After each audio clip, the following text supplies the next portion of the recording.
Hey everyone, sorry I haven't made a video in ages and ages and ages. I'm not going to explain why, I'm not going to waste time. Just, it happened, let's move on. So in the time that I haven't been making videos, I've read a few books, not many, but a few. I've been quite busy, but I managed to get a few in. And so I thought I would discuss them today. Unfortunately, I've left my actual copies of the book at uni, so where I'd normally be holding up books, I'm not going to. Sorry about that, you just have to deal with the kind of unprofessionalism of this maybe, but not that my video is ever professional, but in the sense of if I didn't, I'd have to wait another 3 weeks to make a video. The time would become too much. So today I'm going to talk about both the book The Colour Purple and The City of Bones, which is the first instalment of the Mortal Instruments series. This might seem like a really random crossover. The books don't really connect in any way at all, style, genre, characters, plot, anything. But in my mind they do, so we're going to have to roll with this, I'm afraid, and hopefully you'll get the tangent I'm going on.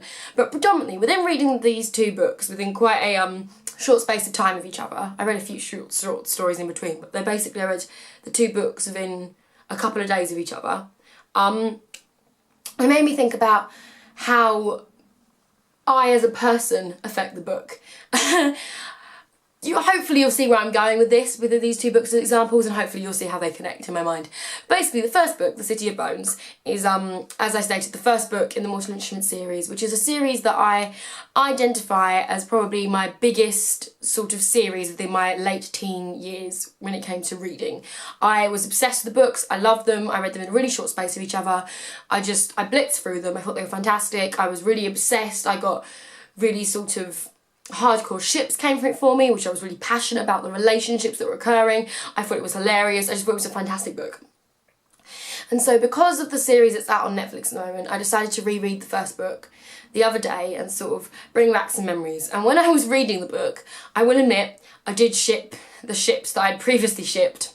That's a mouthful and a half. But I did ship the ships that I previously shipped with just as much ferocity. I was still as invested in their story as I was previously, but in a different way now. I started to see the book for what it is, and some of the flaws possibly that could be found within the style or the plot or the development of the characters. And I started to look at it with maybe a more grown-up view or a more analytical view, or just my worldview has changed, and so my opinion of the book has changed with it. However, I still felt this strong nostalgic connection and still enjoyed reading the book as much because of these nostalgic feelings that it elicited within me while reading it. And so that kind of put that to the side for a minute, and then I went straight on to The Colour Purple, and because it's a classic, everybody raves about it. And as much as I enjoyed the book and appreciated it as a classic, I did not connect to the book at all. I will probably never pick it up again. I didn't really feel emotional when reading it.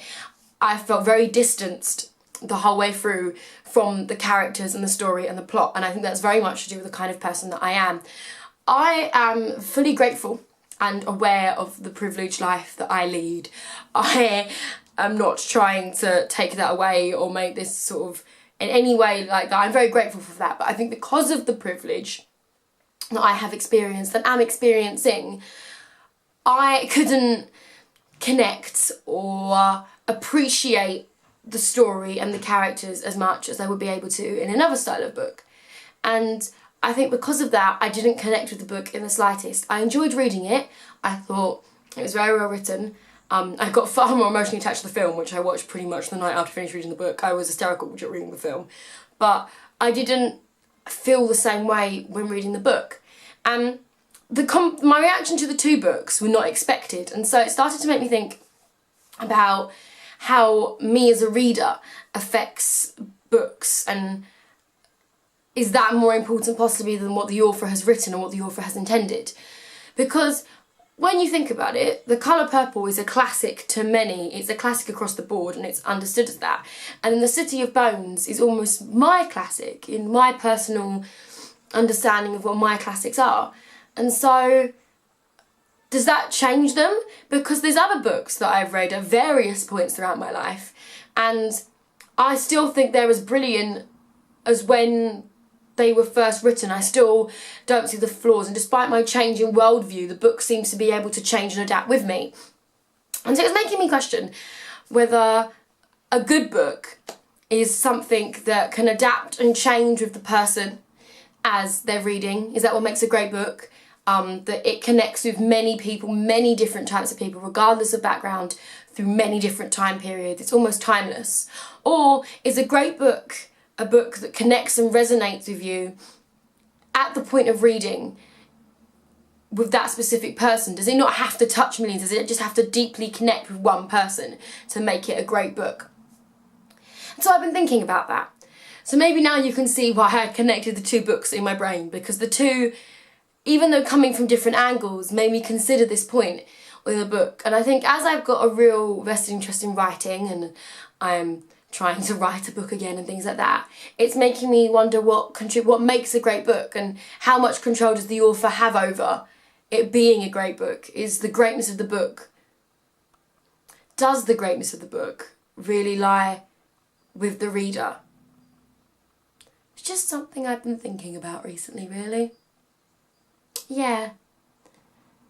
So if anyone has any opinions on that particular topic about reader influencing, the reader-author influence over how good a book is, or an opinion on either The City of Bones, or just a nostalgic sort of series for them, or The Colour Purple, or just classics in general, or just anything that I've touched upon, please leave it below in the comments, because I'd love to read through it. And sorry it's been kind of a mess and all over the place, the video, but in my head it all connects and makes sense, so hopefully someone out there also sees the connections.